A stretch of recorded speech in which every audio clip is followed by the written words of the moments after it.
ਵੇਖ ਨੂਮਾਨ ਯਾਰ ਅੱਜ ਤਾਂ ਤੇਰੇ ਕੋਲ ਪੈਸੇ ਹੈਗੇ ਨੇ। ਮੇਰਾ ਬੜਾ ਹੀ ਜੀ ਕਰ ਰਿਹਾ ਪੀਜ਼ਾ ਖਾਣ ਨੂੰ। ਯਾਰ ਅੱਜ ਮੈਨੂੰ ਪੀਜ਼ਾ ਹੀ ਖਿਲਾ ਦੇ। ਵੇਖ ਯਾਰ ਉਸਮਾਨ, ਮੈਂ ਤਾਂ ਤੈਨੂੰ ਹਰ ਦਫਾ ਹੀ ਪੀਜ਼ਾ ਖਿਲਾਉਂਦਾ ਹੈਗਾ ਯਾਰ, ਕਦੀ ਤੂੰ ਵੀ ਪੀਜ਼ਾ ਖਿਲਾ ਦਿੱਤਾ ਕਰ। ਨੂਮਾਨ ਯਾਰ ਮੈਂ ਕੀ ਕਰਾਂ, ਮੇਰਾ ਤਾਂ ਅੱਬਾ ਬੜਾ ਹੀ ਕੰਜੂਸ ਹੈਗਾ।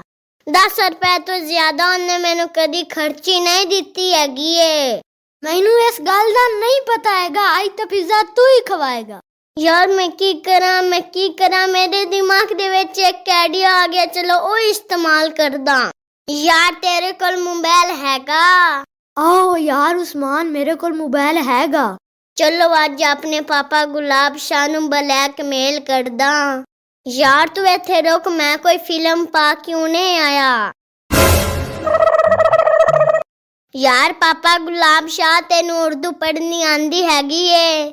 ਆਹੋ ਯਾਰ ਉਸਮਾਨ, ਮੈਂ ਤੈਨੂੰ ਕੋਈ ਅਨਪੜ੍ਹ ਨਜ਼ਰ ਆਂਦਾ?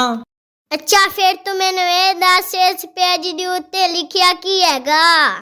मेरा चक्कर मेरी पड़ोसन के साथ चल रहा है और तुम्हारी मामा मेरा कुछ भी नहीं बिगाड़ सकती।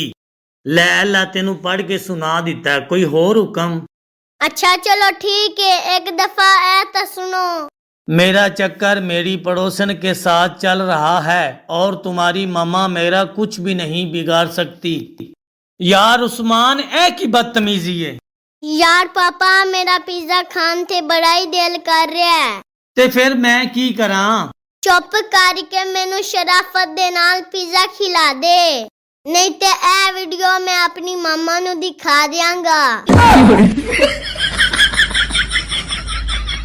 यार पापा तू समझ रहा होएगा मैं तेनू ब्लैकमेल कर रहा, लेकिन मैं की करा, मेरी मजबूरी है।